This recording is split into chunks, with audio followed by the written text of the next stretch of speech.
तुम अकेले ऐसे व्यक्ति हो जो मुझसे पहले आते हो और सबसे बाद में जाते हो। तुम्हारा परिचय? भीमराव अंबेडकर। आखिर हम मिल ही गए। प्रोफेसर सेलिगमैन तुम्हारे बारे में काफ़ी बातें करते हैं। मैं लजपत राय। बाहर चलकर थोड़ी गुफ्तगू हो जाए। अंबेडकर स्वतंत्रता संग्राम। ओह सॉरी, मैं अपने बारे में बताना तो भूल ही गया। आपको कौन नहीं जानता सर? प्रोफेसर सेलिगमैन उस इकोनॉमिक्स थीसिस की बड़ी तारीफ करते हैं जो तुम उनके लिए लिख रहे हो। हमें इस संघर्ष में तुम जैसे नौजवानों की जरूरत है।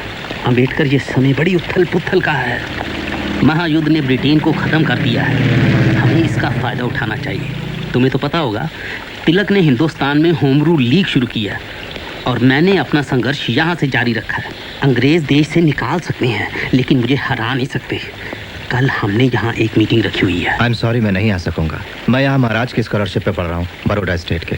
इसलिए मेरा फर्ज बनता है कि मैं अपनी पढ़ाई पे ध्यान दूँ। आपसे मिलकर खुशी हुई।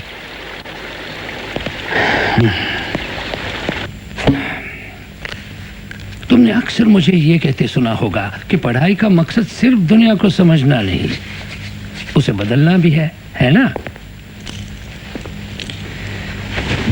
मुझे ही देखो, मैं पढ़ाता हूँ, किताबें भी लिखता हूँ, लेकिन मैं निग्रो अर्बन लीग का एक संस्थापक भी हूँ। मैं जानता हूँ सर। मुझे गलत मत समझना, मुझे तुम्हारी पढ़ाई से शिकायत नहीं। तुम मेरे सबसे अच्छे स्टूडेंट हो। आओ चले। मुझे अफसोस है अंबेडकर, अफसोस ये है कि तुम अपने देश की आज़ादी के लिए चल रही राजनीतिक गतिविधियों में हिस्सा नहीं लेते। मैं अमेरिका पढ़ने आया हूँ, न कि लाजपत राय जी की होम रूल लीग में शामिल होने। आप अगर यही कहना चाहते हैं सर, तो मुझे अपनी जिम्मेदारियों का पता है। जरूर पता होगा, मेरा उससे कोई लेना देना नहीं। I am sorry. मानव विज्ञान थीसिस का तुम्हारा विषय क्या है? हिंदुस्तान की जातियां, उनकी व्युत्पत्ति, फैलाव और रीति रिवाज। हाँ, अपना पेपर कब पेश करोगे? अगले बुधवार को sir. Good luck to you. Thank you sir. एक बात बताऊं, कल रात तुम्हारी बात सुनकर मुझे नींद नहीं आई। ये बहुत ही अजीब बात है। मुझे तो विश्वास नहीं होता। क्या सच में छूना भी मना है? ये तो कुछ भी नहीं। तुम्हें आजादी तो है कम से कम। क्या बात कर रहे हो? हाँ, इसे आजादी कहते हैं?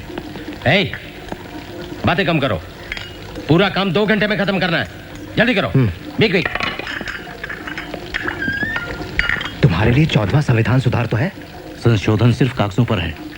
तुम तो हिंदुस्तानी होते हुए भी कोलंबिया यूनिवर्सिटी में पढ़ सकते हो, लेकिन मैं अमेरिकन होते हुए भी वहां नहीं पढ़ सकता, चाहे मुझ में कितना भी हुनर, कितनी भी काबिलियत क्यों ना हो। देखो, ये संविधान सिर्फ कागजों पर ही अच्छा लगता है। असलियत में काला आदमी काला होता है और गोरा गोरा, और दोनों कभी एक नहीं हो सकते। तो तुम रडियार्ड किपलिंग पढ़ते हो? क्या किताबें सिर्फ तुम ही पढ़ते हो? अरे काले निगरो, मैं तुम्हें सबक सिखाऊंगा। मैंने कुछ नहीं किया। अगर तुमने किसी गोरी औरत की तरफ आंख उठाकर भी देखा तो मैं तुम्हें मार डालूंगा। मारो, उस लड़की को मैंने नहीं छेड़ा। मक्कार, मैं तुम्हारी आंखें फोड़ डालूंगा। तुम समझते क्या हो अपने आप को? काले निकम्मे, चल भाग यहाँ से, निकल यहाँ से, दफा हो जा, चल भाग।